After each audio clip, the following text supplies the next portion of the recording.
iniciar logo então. Quais são as posições relativas entre duas circunferências? Então, serão 5 posições relativas e um subcaso, tá? Então, o que que a gente vai fazer, né? Como que a gente vai descrever essas posições relativas? Então, a gente vai utilizar, temos aqui duas circunferências, a gente vai utilizar o raio dessas duas circunferências, no caso aqui R1 e R2, e vai comparar esses tamanhos desses raios com a distância entre os dois centros das circunferências, ok? Muito bem. Então, o primeiro caso é de circunferências que são externas, que é esse desenho que está aqui. Então, uma está fora da outra. O que que acontece nesse caso? Se a gente somar os dois raios, isso vai dar um valor menor do que a distância entre os centros, ok? É como se eu transportasse esse R2 para cá e o R1 para cá. Claramente a gente vê que se eu somar os dois raios, ainda vai ficar menor do que a distância, ok? Então, se você quiser demonstrar que duas circunferências são externas, basta fazer essas duas contas e comparar esses valores. Ok? Muito bem. A próxima posição relativa, e fiquem tranquilos que depois eu vou relacionar todas elas, tá? A próxima é o caso de tangentes externas. Então, essa circunferência aqui vermelha, ela está um pouquinho mais próxima do que a anterior, né? Da anterior para cá ela se aproximou, até que ela encostou. Esse ponto de tangência, posso chamar ele de P aqui, é o ponto de interseção de ambas as circunferências, ok? A gente fala que nesse caso elas são tangentes externas. É esse caso em que uma ainda está fora da outra, mas elas estão se encostando, ok? Como que a gente caracteriza esse caso? Então, quer dizer que o raio, né, de uma mais o raio da outra é exatamente a soma das distâncias, a distância entre os centros. Então, a soma dos raios é a distância entre os centros. Isso caracteriza o caso de tangentes externas, ok? Continuando, essa circunferência vai andar um pouco mais e agora ela está se intersectando aqui em 2 pontos. Posso chamar aqui de P1 e P2. Nesse caso, então, a gente diz que as duas circunferências são secantes, elas se cortam, né? Se encontram. E como que a gente caracteriza essa situação? Então, agora, a distância entre os raios, ela não é mais maior nem igual à soma. Desculpa, a distância entre os centros não é maior do que a soma dos raios, ela é menor. A distância entre os centros é agora menor do que a soma dos raios, certo? Os centros estão mais próximos. Mas, se eu entrar muito aqui, vocês vão ver no próximo caso, eu vou me tornar tangente de novo. Então, tem um limite aqui, que a distância entre os raios ele tem que ser maior do que o módulo da diferença. A gente coloca um módulo porque a gente não sabe quem é maior, R1 ou R2. Nesse desenho, eu poderia dispensar o módulo, porque R1 claramente é maior que R2. Mas, em geral, a gente mantém esse módulo aqui por conta disso, ok?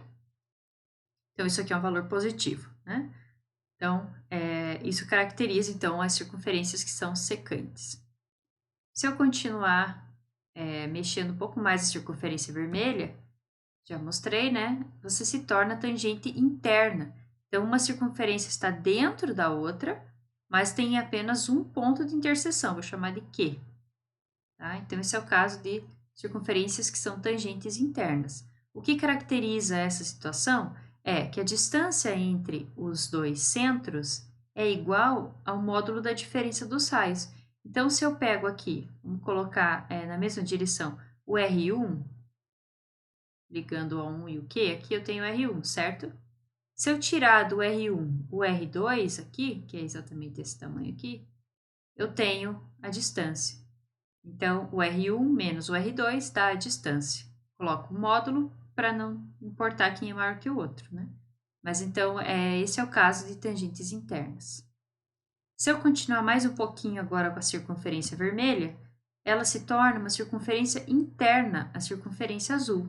Então, as circunferências são internas quando a distância uma está dentro da outra, né? E isso se caracteriza caracteriza algebricamente quando a distância entre os centros das circunferências é menor ainda do que a diferença dos raios.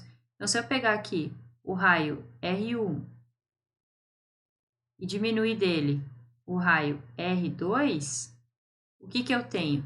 Eu tenho esse pedaço aqui, que é o D, só que eu tenho um outro tanto aqui fora. Então, essa diferença, né, essa diferença D aqui, ela é menor do que a diferença dos raios, porque a diferença dos raios tem mais um pedacinho, ok? Então, esse é o caso de circunferências internas, que é o último caso, quinto caso. Um caso particular de elas serem internas é quando os centros são o mesmo. Então, isso aqui é um subcaso das circunferências internas, tá? Então, a gente diz que elas são internas concêntricas se o centro é o mesmo. Então, aqui apareceu só o O2 por cima, mas o O1 está embaixo. Então, elas são, têm o mesmo centro e aí a distância entre os centros, obviamente, é zero, ok? Então, no próximo slide, eu fiz um resuminho de todas essas 5 ou 6 situações. Então, vai aparecer aqui a distância passeando, né, a distância entre os centros, ela passeia entre esses valores. Então, agora vamos começar de trás para frente. Quando a distância é zero, elas são concêntricas. Depois, ela passa, quando a distância começa a ser positiva, mas ainda menor do que é o módulo de R1 menos R2, elas são internas. Quando o módulo fica igualzinho a isso aqui, são tangentes internas. Entre as dois secantes, igual a soma tangentes externas e maior do que a soma tangentes externas. Então, observem aqui a animação, trazendo mais ou menos esse passeio da distância, né? Então, a circunferência, os centros vão se afastando de modo a percorrer esse caminho.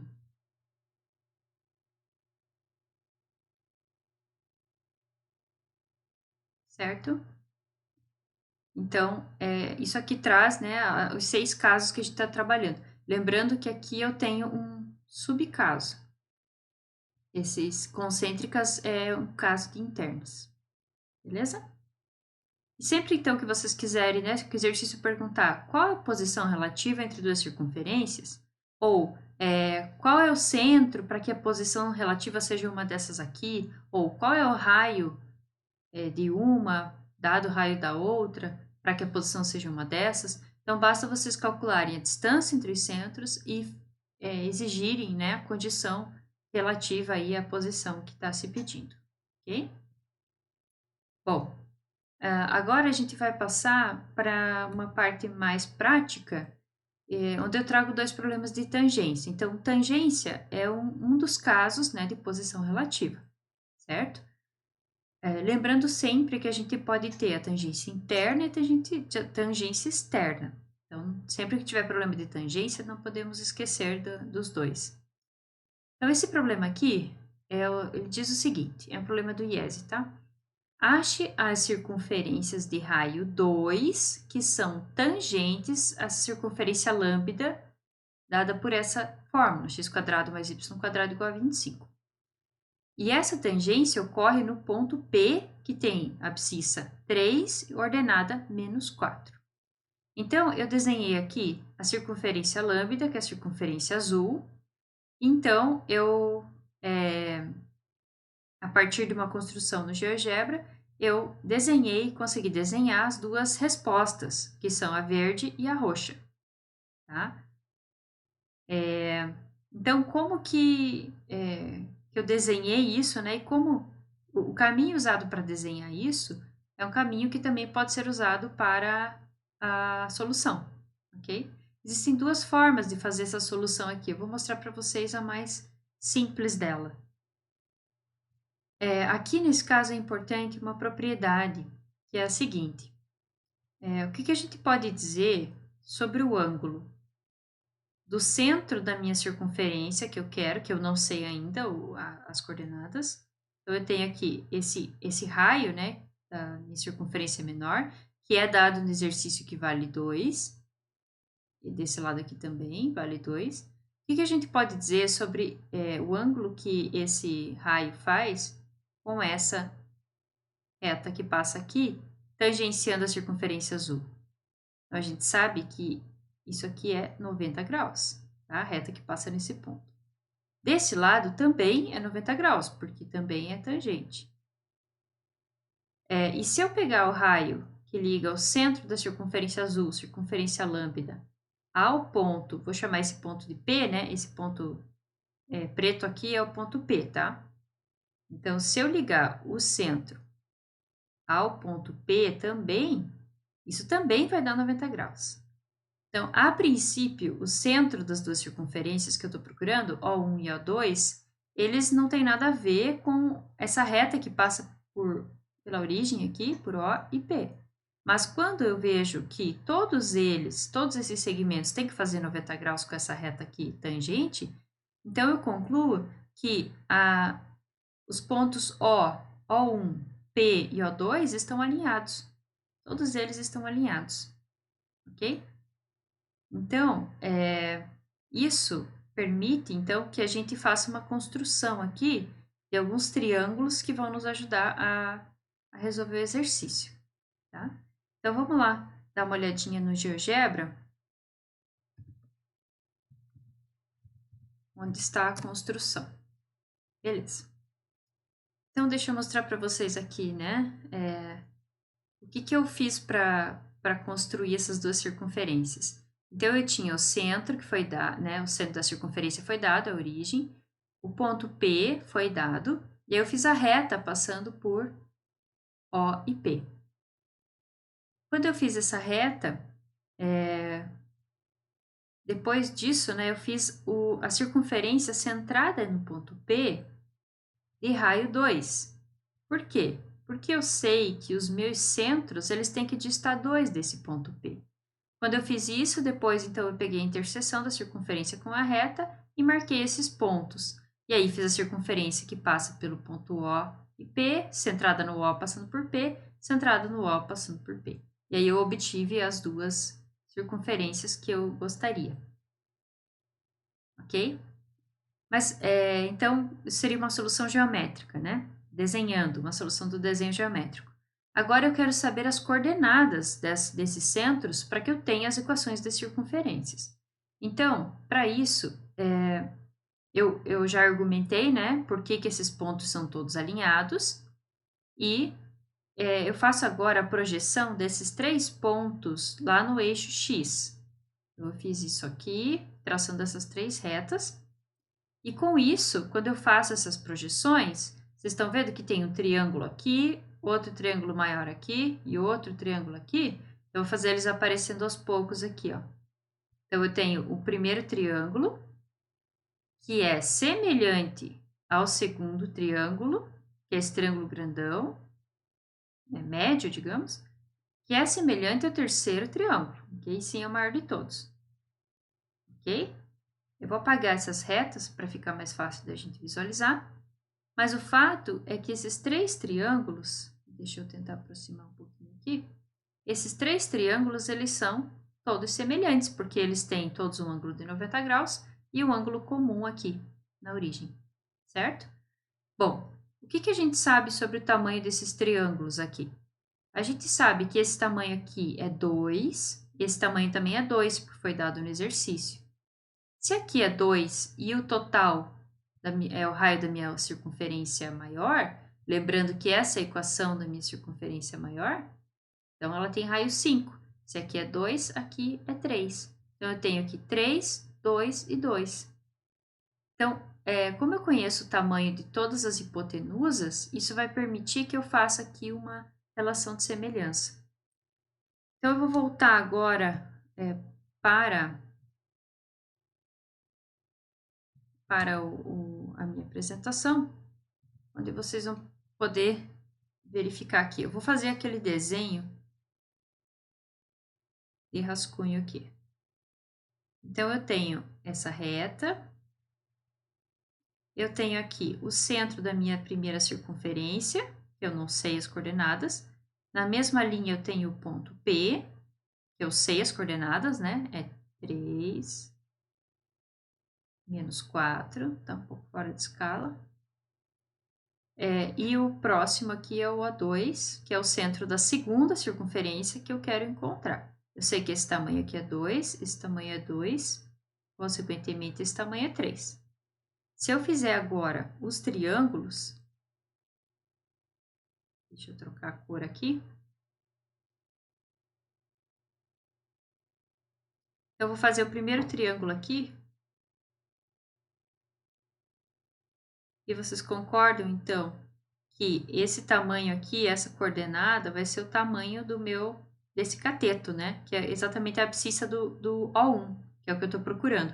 Então, eu vou chamar aqui o centro da minha circunferência 1 de A1, B1.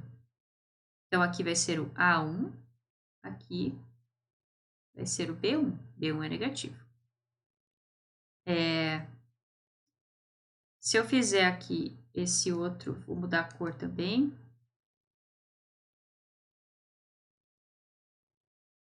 Para fazer o triângulo maior. Então, aqui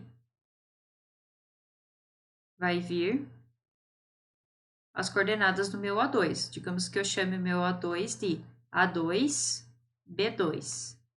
Centro da circunferência 2. A2, B2. E esse cateto mede A2.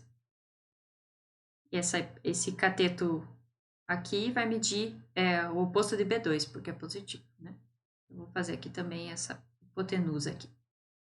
Ok? E, finalmente, tem o triângulo vermelho. Vou fazer vermelho.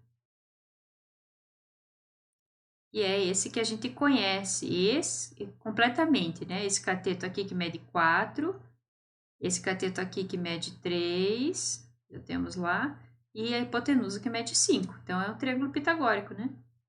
Eu vou fazer ele aqui. 3, 4, 5, totalmente fora de escala. Ao lado dele, a gente tem o triângulo semelhante a ele, A1, B1, e esse tamanho a gente sabe que é 3. Como eles são semelhantes, então vamos fazer uma continha aqui. A1 está para 3, assim como 3 está para 5. E daqui a gente deduz que esse A1 é 9/5. Analogamente, B1 está para 4, assim como 3 está para 5. Eu estou usando aqui teorema de Tales, semelhança de triângulos. Então, quer dizer que o meu B1 é 12/5. Lembrando que o B1 tá para baixo aqui, né? Negativo. Então, na verdade, para ser bem preciso, o tamanho aqui é módulo de B1. Aqui sim é B1. Então, aqui eu tenho módulo de B1, módulo de B1 é isso. Aí eu deduzo pelo desenho que o B1 é negativo. Então, eu tenho já o meu O1, que é 9/5 menos 12/5. Da mesma forma, a gente faz a continha para o triângulo maior, para encontrar o centro do outro triângulo.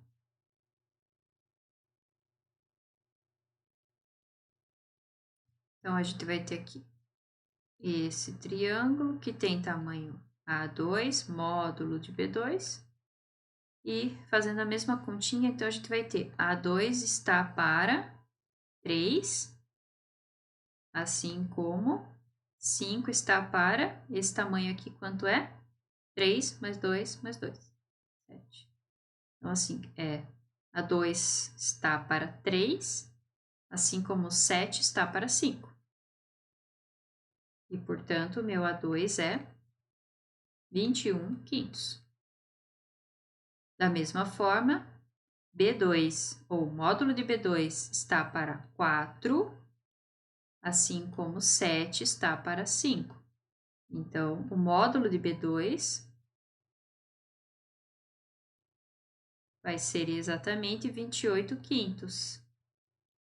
O B2 é negativo, o A2 é positivo. Então, o A2 fica 21/5 e o B2 menos 28/5. Faz sentido com o nosso desenho, né? Então, aqui dá um pouquinho mais do que 4, ó. E aqui dá quase menos 6. Então, tá bem de acordo com o que foi desenhado. Beleza? Mas o que o exercício pede? Ache as circunferências. Eu achei aqui 2 pontos. Eu tenho o raio, então eu preciso, para finalizar, montar a equação da minha circunferência. Eu vou escrever aqui em cima a resposta da C2 primeiro, já que eu estou com a cor da C2.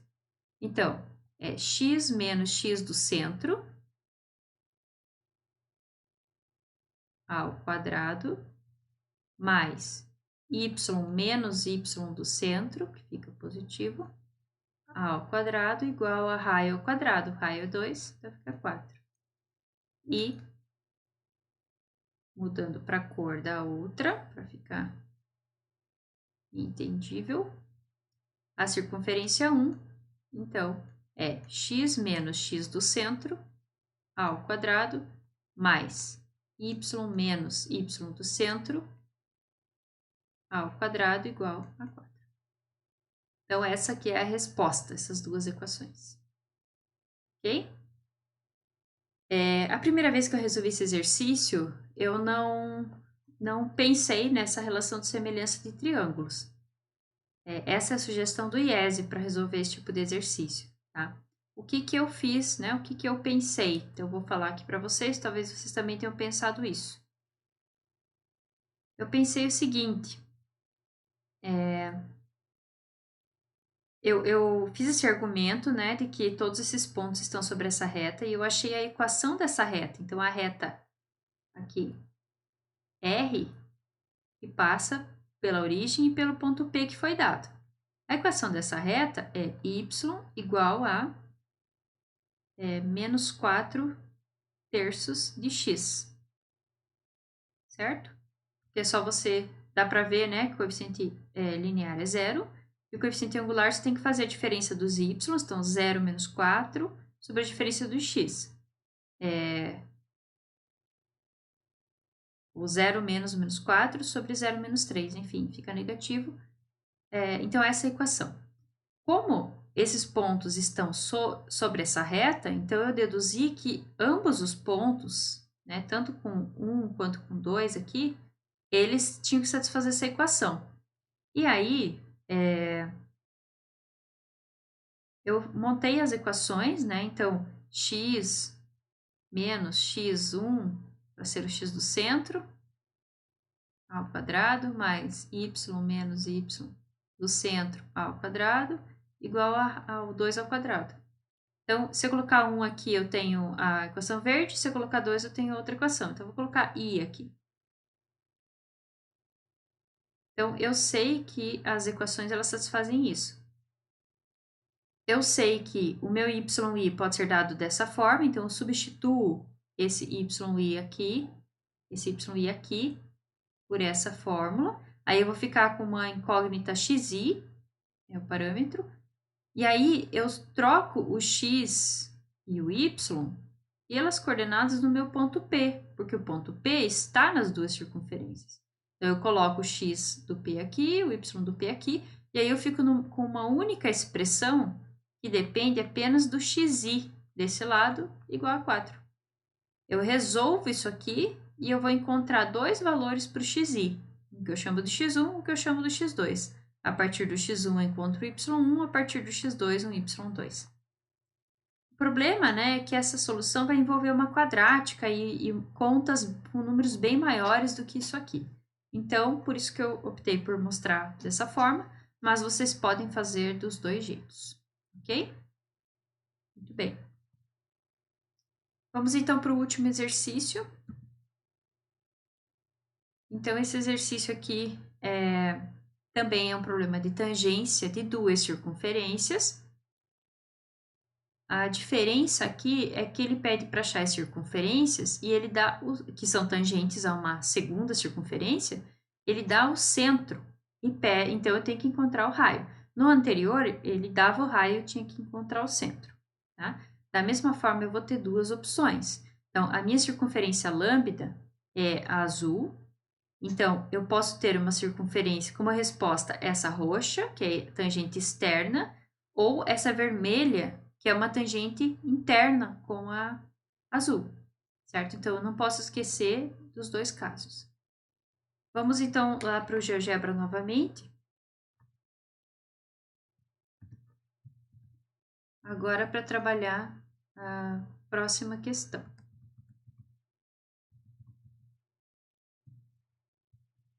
Aqui ainda está a primeira, vamos... Então, aqui, né, dá para ver os triângulos que foram usados lá. Se alguém quiser esse arquivo, pode me pedir. Vamos agora olhar aqui o segundo exercício. Como que eu criei, né, para curiosidade aqui, como que eu criei essas respostas? Então, eu tinha somente a circunferência azul, que foi dada no exercício, e eu tinha também o ponto que foi dado no exercício. Então, esse ponto é o ponto que é o centro das circunferências, ok?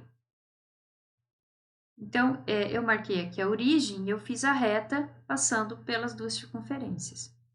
Então, eu marquei a interseção dessa reta com a circunferência original, que são esses dois pontos aqui. E aí, eu fiz a circunferência com o centro nesse ponto passando aqui, com o centro nesse ponto passando aqui. Como que eu sei que esses são os pontos de tangência? Eu sei porque, por causa da propriedade, né? De que o raio, ele vai... O centro das circunferências que são tangentes entre si, pelo argumento que eu dei no exercício anterior, eles sempre são colineares com os pontos de tangência. Então, os pontos de tangência e os dois centros são colineares. Então, a partir disso, então, eu criei a circunferência tangente externa e a tangente interna. Ok? Muito bem. Então, agora, vamos pensar aqui como que a gente vai encontrar o valor desses raios. Que é isso que a gente quer. A gente já tem o centro, a gente precisa do raio. Bom, então basta a gente olhar os casos de tangência. Então, no primeiro caso, em que elas são tangentes externas, estou falando da circunferência que eu chamei de alfa, com a lambda, o que eu sei aqui sobre a distância entre os centros? A distância entre os centros tem que ser exatamente a soma dos raios. Eu já tenho o raio dessa primeira, que é 6. Basta eu fazer a continha para achar o raio da segunda. Da mesma forma, para eu achar a tangente interna, não dá nem para... não dá para ver, claro, né, o centro das duas, mas a distância entre os centros vai ser igual ao módulo da diferença dos raios. Ok? Vamos, então, fazer essa conta e aí a gente fecha.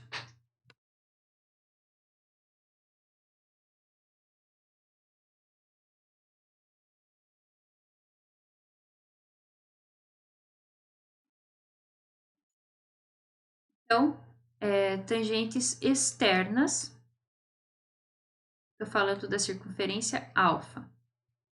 Então, é a distância entre os centros, tem que ser igual à soma dos raios. A distância entre esses dois pontos, vocês podem depois fazer a continha, vai ser 8 ao quadrado mais 6 ao quadrado, raiz disso, que dá 10. Só fazer distância entre pontos. O raio da circunferência 1, que eu vou dizer que é a lambda, é 6.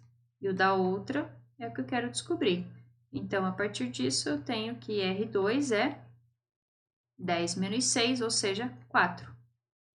Então, esse valor aqui é 4. Agora, no caso de tangentes internas, aí eu estou procurando a circunferência beta, que é a circunferência vermelha aqui. Então, a distância entre os centros tem que ser igual, vocês podem olhar nos slides anteriores, a esse módulo aqui. Então, a distância, a gente já calculou, é 10. O raio da circunferência 1 é 6 e dá 2 é o que a gente quer. Então, aqui eu tenho duas opções. Se o módulo é 10, é porque ou o que está dentro do módulo é exatamente 10, ou o que está dentro do módulo é o oposto de 10. Nesse primeiro caso, vou pular para cá, se eu passar o R2 para a esquerda, e o 10 para a direita, o R2 fica menos 4. Desse caso aqui, se eu passar o R2 para a esquerda e o 10 para a direita, eu vou ficar com 16. Eu não posso ter um raio negativo. Então, eu jogo essa resposta fora e o meu R2 aqui fica sendo 16. De novo, a pergunta é ache circunferências. Então, a gente precisa dar como resposta as equações. Vamos lá. X menos x do centro ao quadrado mais y menos y do centro igual ao raio ao quadrado. Raio é 4, então 16. E a outra circunferência, x, mesmo centro, só que o raio é 16. 16 ao quadrado, 256. Então, essa é a resposta. Ok?